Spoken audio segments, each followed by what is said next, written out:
Okay, ladies and gentlemen, boys and girls, there is a significant difference between legal writing on the one hand and writing for marketing purposes on the other hand. Let's have a talk about what that major difference is today. My name is Chris Hargraves. I'm from Known, Liked and Trusted, where we do marketing for lawyers and law firms. And I know, because I am a lawyer, that lawyers tend to consider themselves to be very, very good communicators, specifically when it comes to writing things. And as much as I like to take a few fun pot shots at lawyers from time to time about some of our more unusual habits when it comes to legal writing, by and large, that is actually probably true. We are fairly good and well trained at taking something pretty complicated, distilling it down into a more simple premise, and then putting it out there to someone for the purposes of giving them legal advice, making submissions, developing an argument, whatever the case may be. But are those skills and is that practice and those habits that we use in order to come about with that work product actually the same thing we are going to do if we're preparing something for marketing purposes? Certainly, there is overlap in some of the skills. Obviously, expressing yourself in simple ways that is easily understood, putting forward contentions that are backed up by reasonable and meaningful data or logical persuasion or whatever the case may be. These things are all relatively helpful. But I think there is one absolutely fundamental difference between preparing something for marketing and preparing, say, a legal advice or a submission or a pleading, whatever it is. And that is this. When you are preparing something for your law firm in the realm of your output and work product as a lawyer, the recipient almost inevitably has to read it. So whether or not it is prepared and delivered in a way that is an ideal sort of pinnacle piece of drafting, they generally speaking have to read it. So if your client has paid you $16,000 for a legal advice, they're probably going to read it even if they find that really difficult. If you have delivered a pleading, the other side has to read it. If you have delivered a submission, the court, generally speaking at least, is going to read it, if only so that they have ensured they have done their best to take in what it is you are attempting to deliver. In marketing, however, probably no one wants to read what you've written. And so your job becomes fundamentally different. It is not delivering something to someone with the expectation that they are automatically and necessarily going to consume what you have to put forward. And that fundamentally changes the way in which you need to build up a piece of marketing content. Why do I say that? Well, the first thing is this: topic selection. Generally speaking, when you're doing a legal advice or you're preparing submissions or you're drafting a pleading, the topic is pretty well narrowed and largely predetermined, right? You know basically what it is, and that has already been defined by the task that's been given to you in the first place.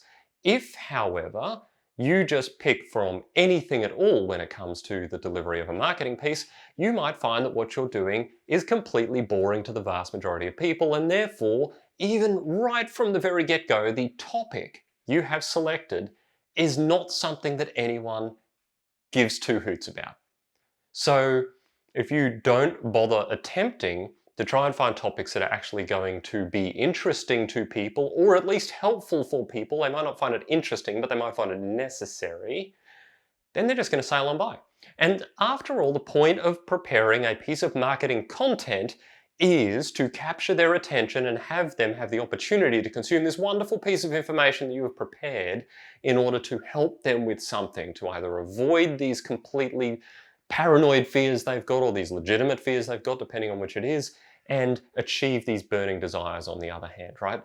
These are the sort of brackets in which most marketing content is prepared. And if the topic itself is just sitting out here somewhere, does neither of those things, and is not on a topic even vaguely related to any of that stuff, then it's probably not going to be that interesting to anyone. And why would they spend their precious time reading it?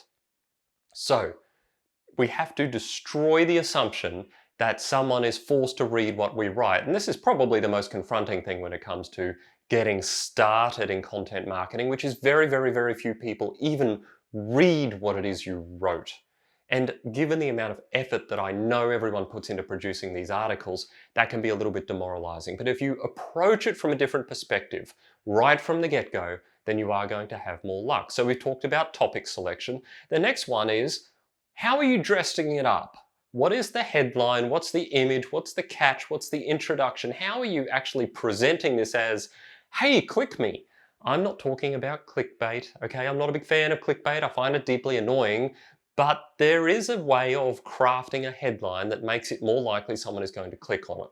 And there is a way of introducing a topic correctly and honestly that is going to be more interesting than, yo, read our recent newsletter. Nobody knows what's in your newsletter. Why would they spend the time figuring it out? Everyone's busy. No one wants to read that stuff unless they know they want to read the thing. Okay, so introduce it, dress it up, present it in a way that is actually attractive to people.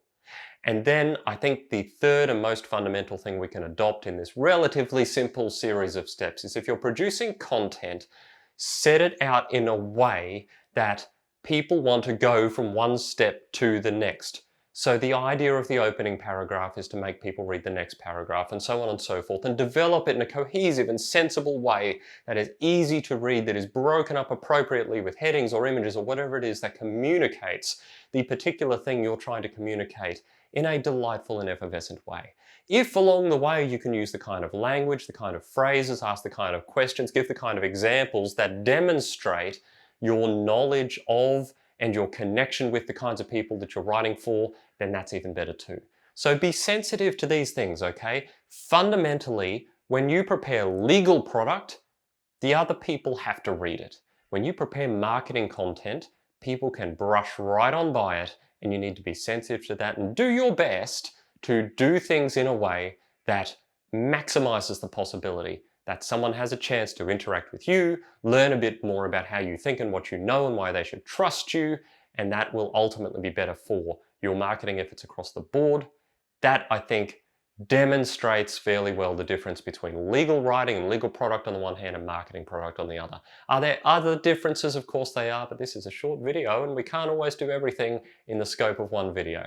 So that's a good start. Those 3 tips, okay? Look at topic selection, look at how you present it to the world, and then look at how you present it in the depth of it to make people actually wanting to get to the end and draw out the information that they can draw out. If you can do those 3 things, you'll be a far cry better than the vast majority of law firms out there producing content, and you will find that you will get better results. That's it for today. I'll see you next time.